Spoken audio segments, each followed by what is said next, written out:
exiting school with high student debt and not able to get a job that matches what they went to school for. Why have children? Why bring them into a hellhole like this? They are not instilling in their children the proper mindset, the hardiness, the resilience.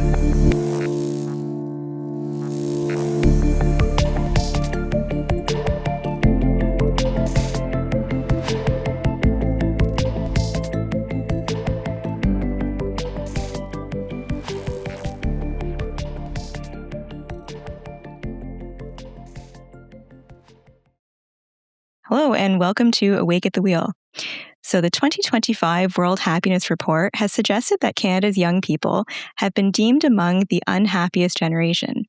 This is quite the shift because in the past, as recently as 2011, individuals aged 30 and under were deemed some of the happiest. So in a pretty short amount of time, that age group has gone from the happiest to the unhappiest.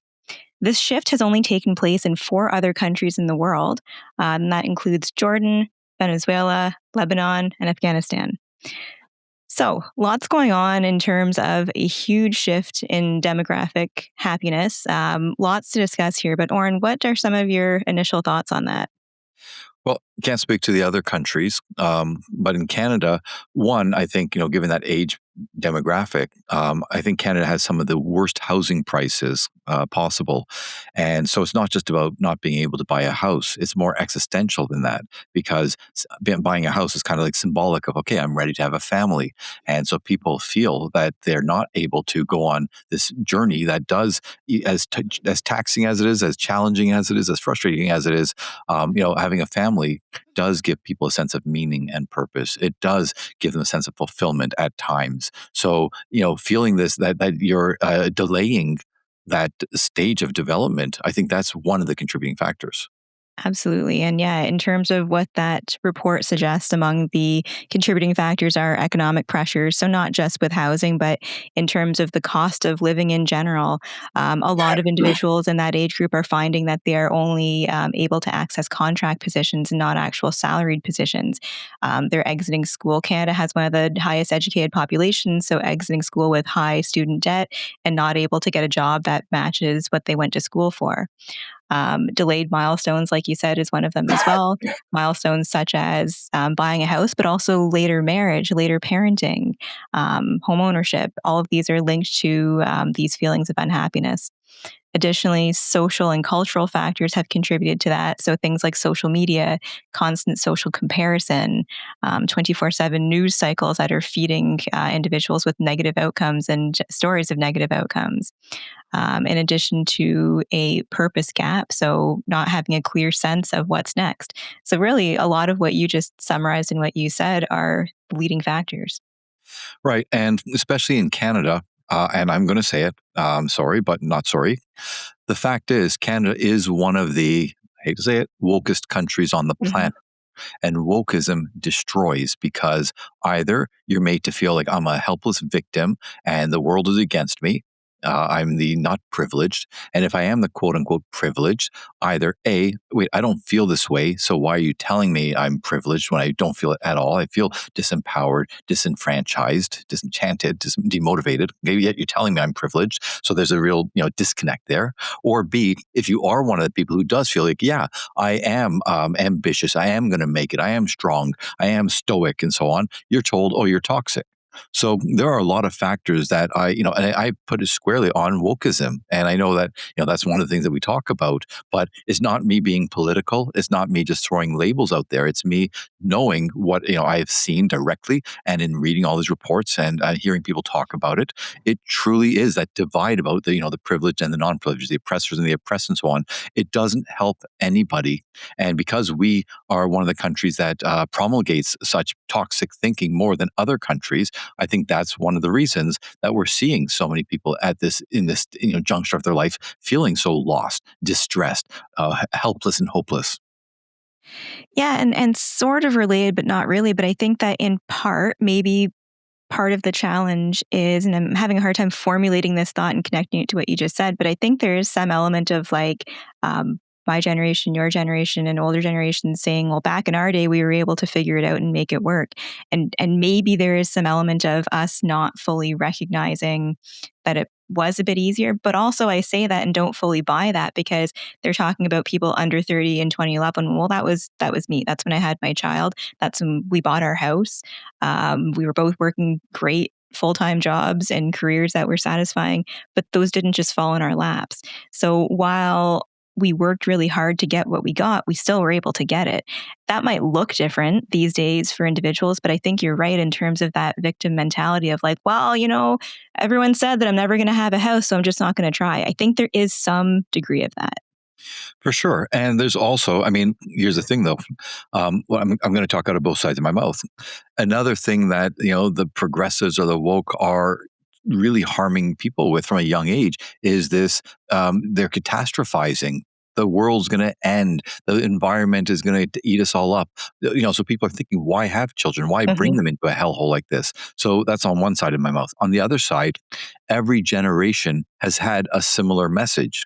In my generation, it was nuclear war was going to wipe us out. The generation before me was nuclear war is going to wipe us out. Right, and so we've had these, and even the climate disasters and everything. That was even in I think Al Gore's fraudulent movie. I think was in the 90s. So, right, so that's an element, but the difference is again back then, even though people were being flooded with some terrible, sometimes, quote unquote, little t trauma inducing, not true trauma, but people feeling that way, helpless and hopeless and so on. Okay. Even though that was flooding the market, so to speak, the majority, I'd say, of people were not also told the message that there's literally nothing you can do about it. Mm-hmm. They were told, do this, this, and that, even if, like recycle, do this. Like there was an action plan. There was a way to try to help people feel at least a little bit of agency. So they're not completely just, a victim of circumstance, but that's not what's being, passed on today. And it's not just the schools. It's not just the media. It has to, as always,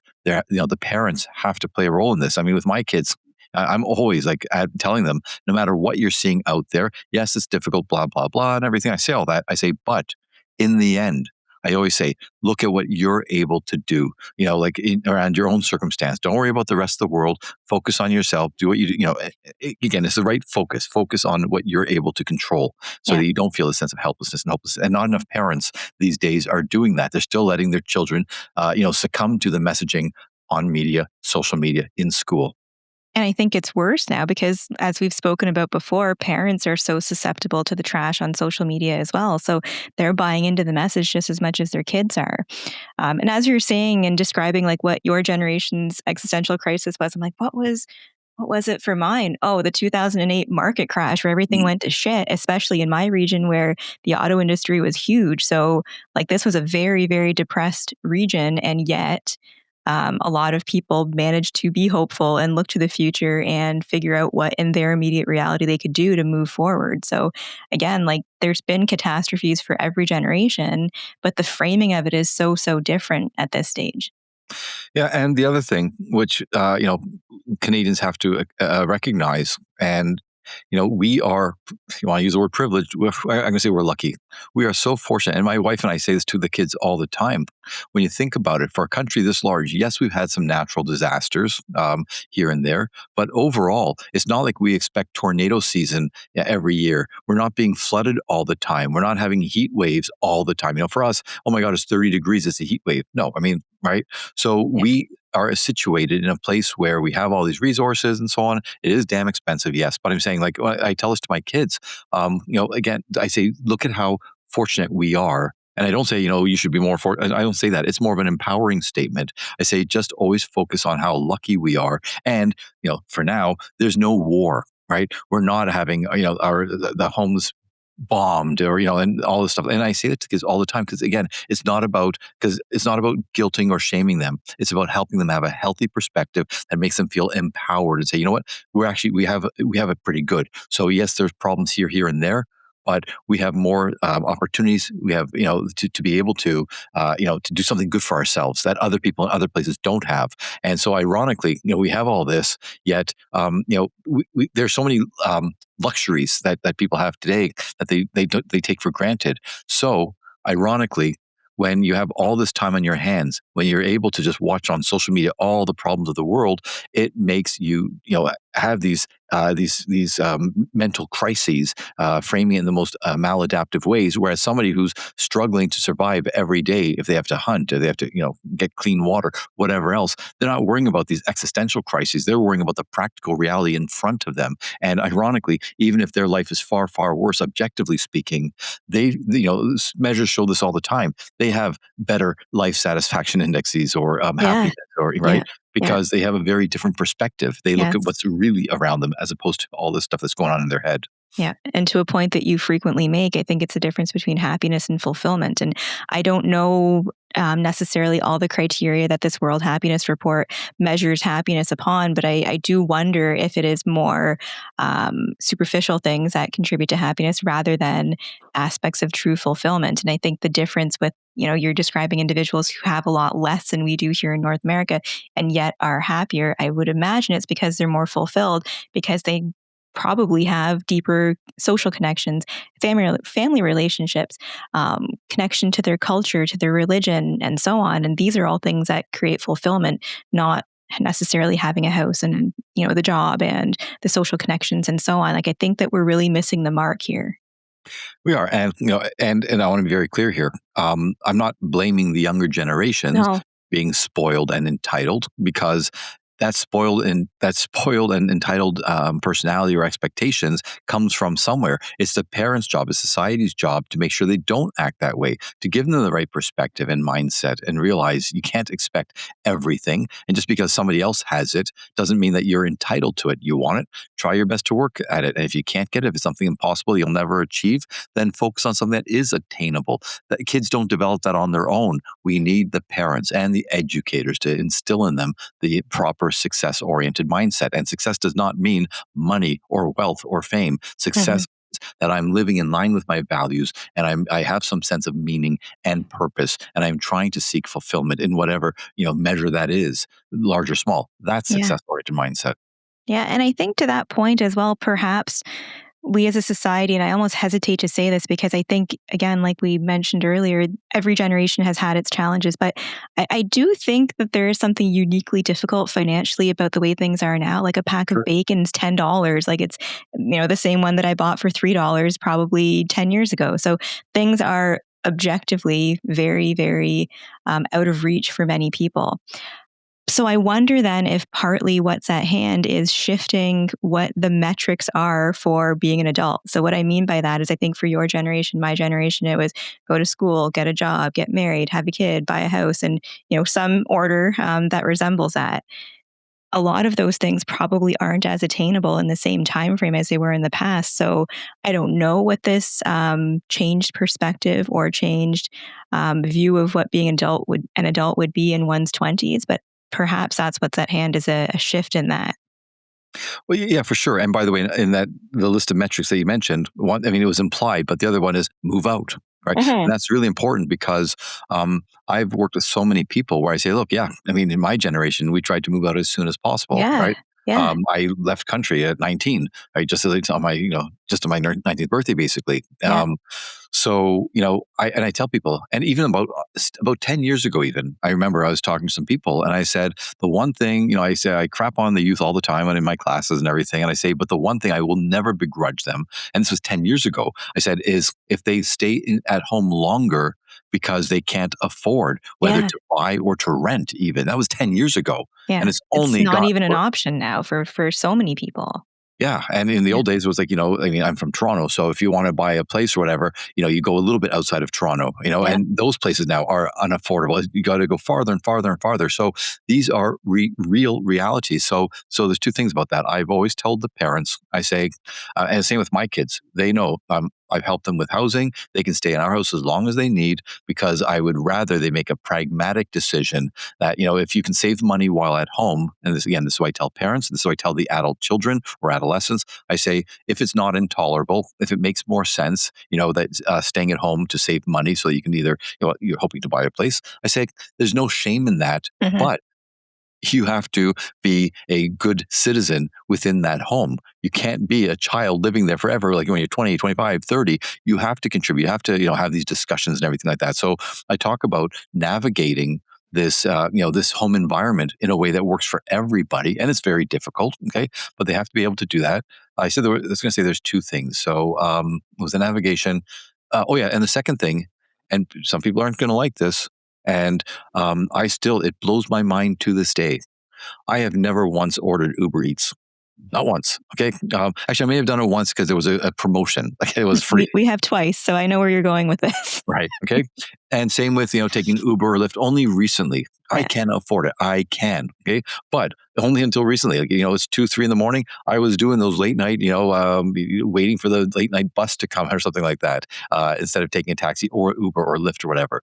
And so these seem like small things, or even with Starbucks or something like that. It seems like small things. But again, I tell my children, I say, I can afford this stuff. And I don't do it because I'm being mindful of the future. I say, if you can afford it, fine. But recognize that these are frivolous things, quite frankly. Okay, they really are. Yeah. And I say, you spend on frivolous, you're not going to have the money because it adds up. $2, $5, $10, several times a week, if not more.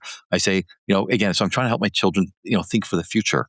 I was just going to say, instead of looking at this house that's impossible to buy because it's a big purchase, it's like, no, work on these little small things, these small items, this costs and everything like that. And I say to them, I know it doesn't seem like it, but if you change your behaviors and your perspectives now, you will realize, oh, I have more money, far more money. It does add up. Okay. And I will at some point be able to purchase, maybe not the dream house, but something that I, couldn't do if I kept spending frivolously. Exactly. Yeah. And from a values perspective, I agree with you 100%. I think we share those values quite a bit. But I'm of two minds on this because first, I'm going to sound like such an old lady saying this, but I see people in their 20s who, just graduated, I know are not making a ton of money, but they're getting their hair done, their eyelashes done, their nails done, their Lululemon this, and like that shit's expensive. I don't even spend that kind of money, and I could, quite frankly, and I don't. So I think there's two things here where it's like perhaps there isn't an understanding of what you describe, where if I don't spend that kind of money and I save, playing the long game and setting a goal and working to achieve it, there's great value in that. But on the other hand, if they're buying into the messaging of I'm never going to own a house, well, then perhaps they are shifting their priorities and perspective to, well, at least then I can, enjoy these small luxuries or create this lifestyle that makes me feel happy. I don't know if it truly does, because then the other layer to that, I think, is the influence of social media and seeing so many young people living this unrealistic, probably fake lifestyle, and young people absorbing that and thinking it's real. But again, just those are the thoughts that came to mind as you were saying that perhaps this is a way of coping with the potential reality of I'm never going to own a home. Yeah, and I have heard people say that, and I say, fair enough. I say, however, and this goes back to the marshmallow test from, I believe, the '60s, where it has been shown, unequivocally, that the person who's able to delay gratification, even as a child, even for something so small, if I don't eat this marshmallow now, I'll get 2 later on. Okay, that mindset predicts success down the road because you're able to focus on what's most important. So so if you're saying, well, I'm going to lead a hedonistic lifestyle now, blah blah. Yeah, well, how about 20 years down the line, or 30, or 50? Right? I know people don't think that far, but that's where it's the parents' job to help their children see that. They may not get it. Okay, at least emotionally, they might not get it. But if you start instilling the message early on, there's a better chance that the child will eventually internalize it and and have a more sustainable life. So, and again, I get what you're saying, and I've heard many people say it, and I tell them, yeah, I get it. I say, but again, in the end, you have to think of long term, and this is why, and I'm not sure why it's so unique to Canada. I do truly believe, once again, I really do believe that our overly quote unquote progressive, like I think we have more progressives or woke people are elbows up, than most countries, proportionally speaking. And I think that has a direct correlation on the people's lack of happiness, because those parents are too, I'm sorry to say it, but many of them, because they're buying into the messaging and my poor children and this and that, and they're suffering, they are not instilling in their children the proper mindset, the hardiness, the resilience, and as you say, Hmm. values. Okay. Yeah, And if you're trying to chase something that these other people have, you're never going to be satisfied. Temporarily, maybe, but you're never going to have what other people have. You need that internal, that intrinsic motivation that I want to do it because it's something that I want to do, because this is how I want to be, the kind of person I want to be, the way I want to live, what I want to fight for. Those are my values rather than emulating somebody, on the screen. absolutely. And I guess to add to that in terms of what people can do, what young people can do, I think that finding a sense of mastery in the present moment of what you can do it really well. And that's going to give you a high degree of fulfillment. Again, happiness versus fulfillment is really, really important to identify in one's life. These more frivolous things that we're talking about, yeah, that's going to make you temporarily happy.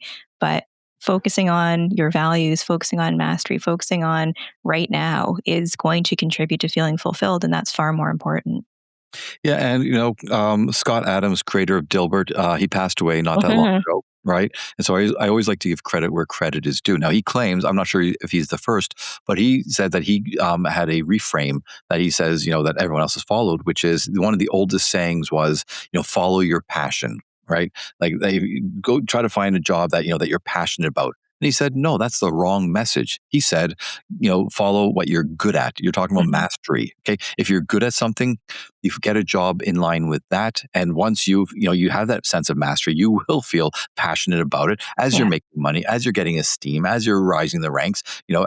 That's what you should be focusing on. Otherwise, it's a fantasy like, well, I want to, I'm going to go to university to get this degree to blah, blah. Well, it sounds great on paper, but in reality, it's not paying the bills. You're going in debt. You're not learning a useful skill or trade, and you're redundant before you even graduate. Yeah. So, right. And again, far too many parents of the progressive type don't have the balls or ovaries to tell their kids that you're thinking the wrong way. This, as parents, it's our job not to tell the kids what to do, but to help them have the kinds of perspectives that will set them up for success and will make them more resilient to the kinds of mental distress and unhappiness that we're talking about today. Exactly. So, to our listeners, I don't know if we have a lot of young people who listen to our podcast, but if we do, I want to know what you think. Do you think that we're off base here? Is this in alignment with what your experience is? And also, parents of young people, I'm curious to know if you have been trying to instill such values. Is this new information? Is this something that's doable? Let us know in the comments. Yeah, and as always, none of this is easy. It's very, Hmm. as I always say, the solution is simple, not easy. So I'm not pretending that just snap your fingers and it's going to change. But we have to at least try, right? And that's Yes. that's all that we can do. And having raised three young women, or I mean, they're 28, 22.